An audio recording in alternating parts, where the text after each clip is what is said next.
What if everything the NASCAR world thought it knew about Shane Van Gisbergen was completely wrong?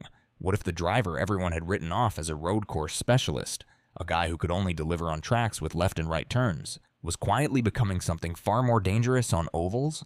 That is exactly the question racing fans and analysts across the sport are asking right now. And the race that forced that question into the open was the 2026 Coca-Cola 600 at Charlotte Motor Speedway.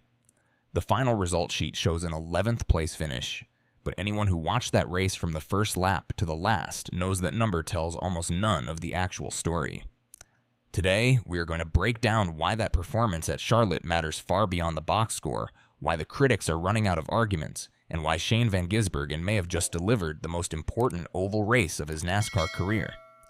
To understand why Charlotte was so significant, you have to go back and understand exactly what the narrative around SVG has been since he arrived in the NASCAR Cup Series. The story was always the same. Shane Van Gisbergen, three-time Supercars champion from New Zealand, is an exceptional road course racer. Put him on a circuit with left and right turns and he is virtually untouchable, but put him on an oval, and that is where the questions begin. Those questions were not just fan speculation, they were backed up by hard data. In 2025, his first full-time Cup campaign, Van Gisbergen recorded an average finish of 31.2 across his 6 oval races.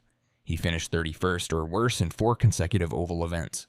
There were crash DNFs at Phoenix and Las Vegas, a botched pit stop at Martinsville that left him 4 laps down, a 33rd place finish at the Daytona 500 after getting collected in a Stage 2 crash.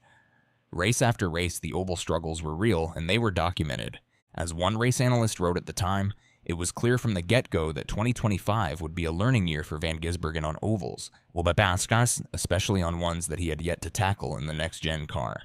The number 88 Colleague racing team was also not helping matters, with limited speed on ovals compounding the driver's own learning curve. Van Gisbergen hadn't had the chance to string together clean oval races and make those mid-race improvements that defined his Xfinity Series performances in Chicago in 2024. With a 79-point deficit to the playoff cut line that early in the 2025 season, any realistic shot at pointing into the playoffs was essentially gone.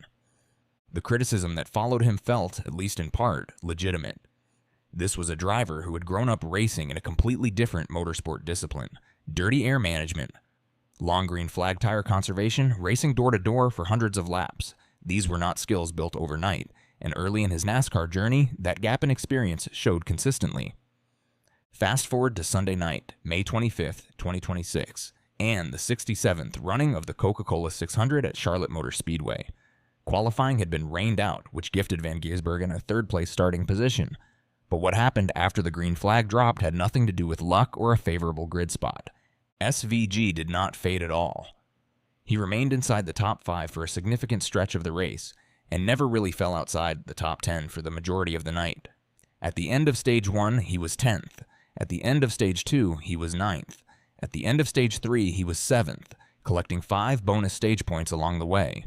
That kind of consistent stage-by-stage presence is not something you accomplish through strategy alone. It requires genuine pace, tire management, and racecraft. Then came the final stage, and that is where things got genuinely exciting.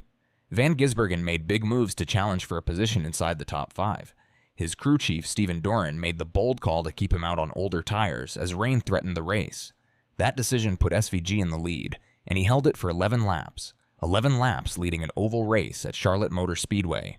That is the most laps he has ever led on an oval in his Cup Series career.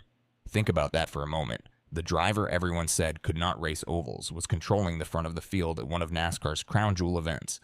Unfortunately, as the weather held off, the strategy did not fully pay out.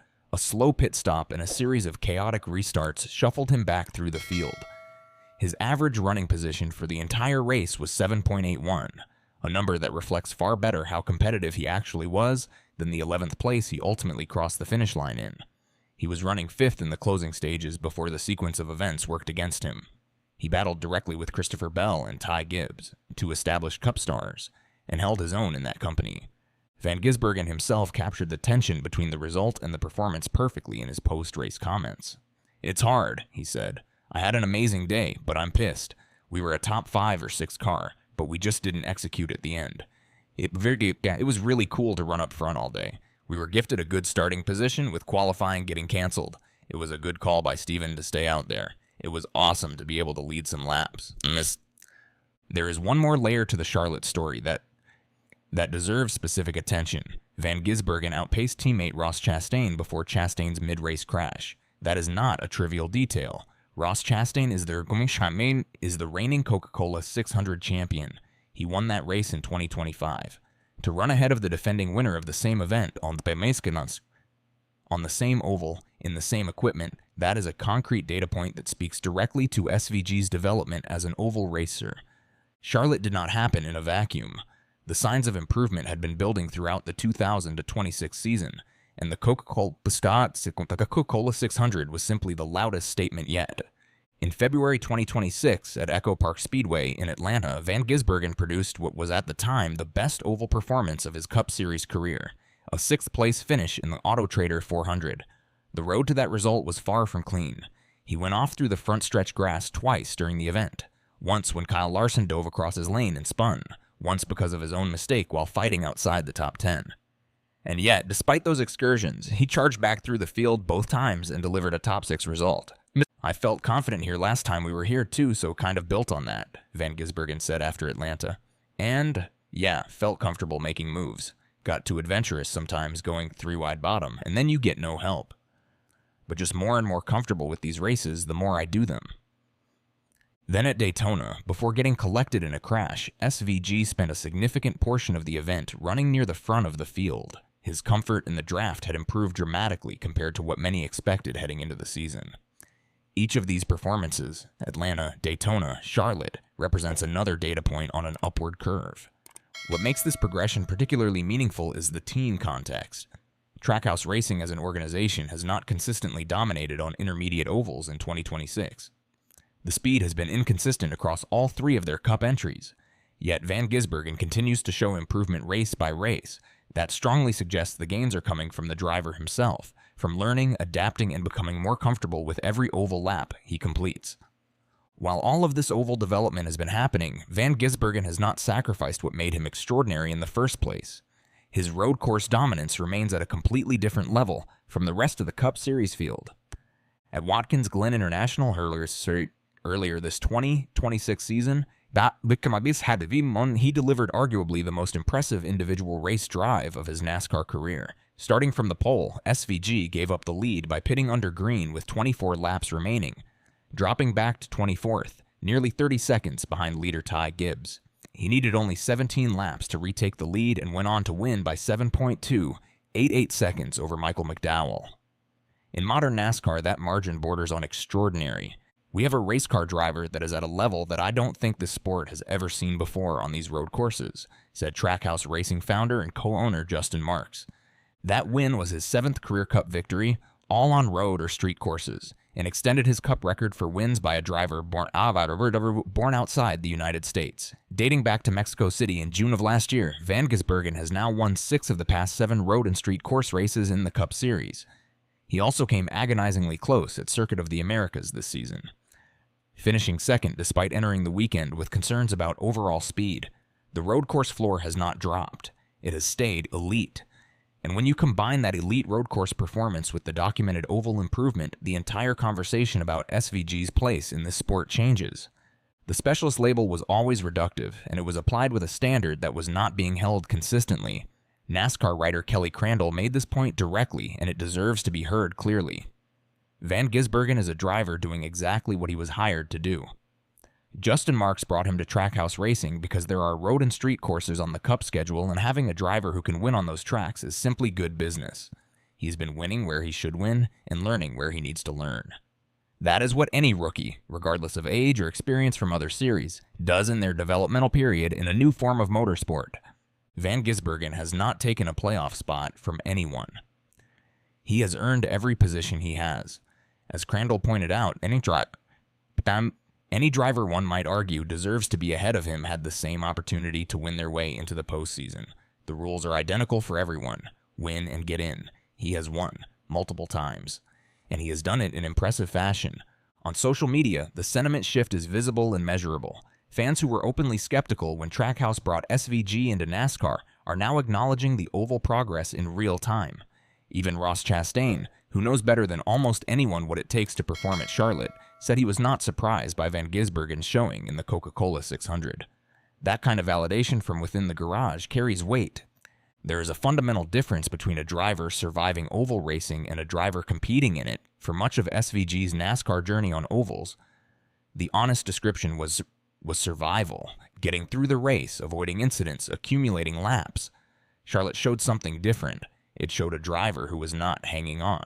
It showed a driver who was searching for speed in different lanes, adapting to changing track conditions, attacking when the opportunity presented itself, and managing tires well enough to run a strong 7.81 average running position over 600 miles.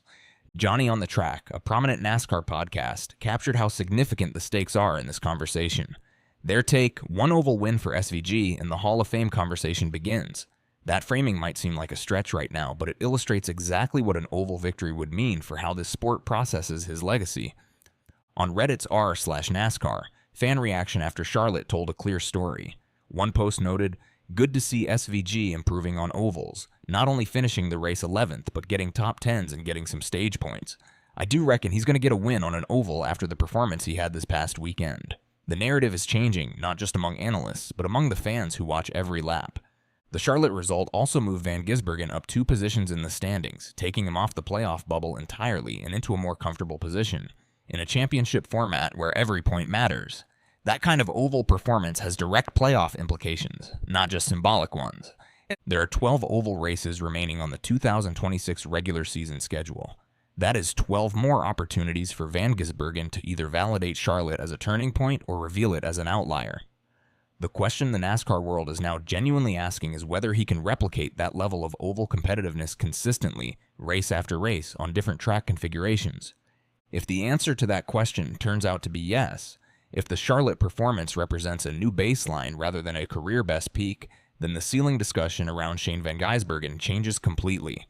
A year ago, the honest assessment was road course specialist with oval limitations. Now the question being raised is whether NASCAR is watching a future championship contender develop in real time. That is not a conversation anyone was having when this journey started. An oval win for SVG would carry significance far beyond a single result. It would transform his legacy inside the Cup Series. It would validate the trackhouse racing model of building a program around an international star. And perhaps most importantly, as one fan from New Zealand noted, the impact he's having on the sport's global profile, especially across the Southern Hemisphere, is enormous, and an oval win would amplify that global reach significantly.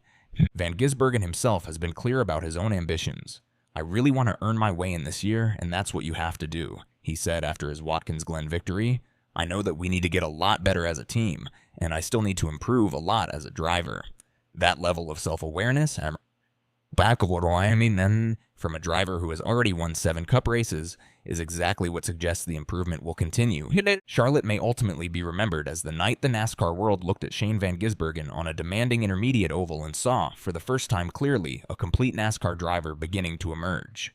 Not a specialist, not a road course ace in the wrong series, a genuine developing threat across all track types. And if that trajectory holds, the rest of the Cup Series field should be paying close attention, because the version of SVG we are seeing right now is considerably more dangerous than the one the critics have been dismissing for the past 2 years.